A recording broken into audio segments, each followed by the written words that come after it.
Welcome back, friends, to the Sawtooth Bushcraft channel. Follow-up video that we started last week with the MoraKnives. This is simply a part 2 in which we will go through and show you how I prepare the actual leather sheaths. Again, if you haven't already done so, you've got a couple days left. Get on to last week's video, the MoraKniv part 1, and comment so that your name will be in the drawing for one of these two knives that I have here on the desk behind me. Again, what you'll be receiving is a Mora Companion, either the stainless steel or the carbon fiber, and then the leather sheath that has been customized with the Sawtooth logo and has been prepared with the leather honey. So let's go ahead then and talk about the application of the leather honey to that sheath, what it does for the sheath, and show you how we put that together. For a couple of years now, I've been using this product, leather honey oil or leather conditioner, and you can see I've gone through quite a bit of it. I'm holding this up. I love this product, how it interacts with the leather, how it holds up with the leather has been fantastic for me. I've also purchased some of their leather cleaner that I really like that product as well.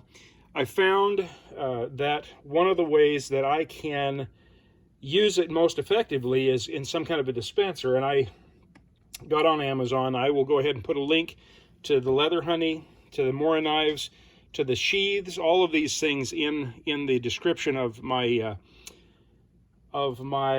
this video. But the other thing I did is I purchased a set of 3 of these stainless steel dispenser bottles with a little pump, and what I found is that I have those up on my workbench. I have one of those that has leather honey in it. I have another one that has boiled linseed oil in it. I have a third that has mineral spirits in it. And what it means is that when I've got a quick situation where I need to put a little bit of linseed oil on a handle, when I need to condition some gloves or any kind of thing like that, I've got this leather honey ready and to use immediately. So I will go ahead and take that leather honey. I've put some of this bottle in this pump dispenser. I've got our 2 sheaths here, and what we're going to do is go ahead and simply, I just take a little bit of, put it on my hand, and very, very liberally apply it to the leather. You'll see it's changing the color. I know that some of you like that lighter color, but I can tell you, long-term life of what could be a lifetime knife and a lifetime sheath, this is going to make a huge difference in how it interacts with wet conditions, how it works with getting that knife in and out. So you see, as I put this on, it's changing the color of this leather fairly substantially, and ultimately it'll be a nice dark brown, and then you'll know that you've got the right amount on it. It usually takes me at least 2 or 3 applications before I get really to the point where I have what I like in this situation. So I just am being very careful to get down in around these rivets and around these stitches. It may look like I'm putting on an excessive amount, but this is pretty thirsty leather. It'll absorb a lot of this leather honey, and especially, like I say, probably 2 or 3 more applications before it really is supple the way I want it to, and has that ability to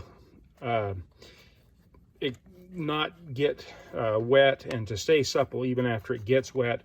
So some of these spots, like here down in around these this strap, I'll go ahead and just put a drip or 2 right in there and let them kind of float around so that I can get in as much as possible clear around those straps and in around those rivets. Want to preserve that leather as best I can. And what we'll do then is we'll go ahead and take that and set it aside. And as I said, I'll put probably a couple more coats on it. I'll set this down now, even with this excess that's kind of hanging out here, and that'll suck right into this. This will lighten back up, and that'll tell me that it's ready for another coat.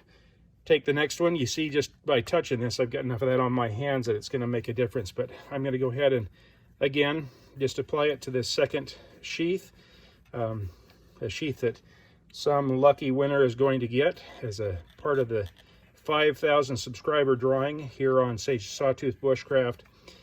And we'll go ahead and make those applications, get this all buttered up, put that leather honey on there. It is just like honey to this leather. It loves it. It sucks it up. It stays supple. Doesn't seem to make it brittle. Doesn't seem to have any of those kinds of issues. And so that's the process I go through in order to prepare one of these sheaths or other leather products that I use for use. I'm going to have a video here in the near future about leather gloves.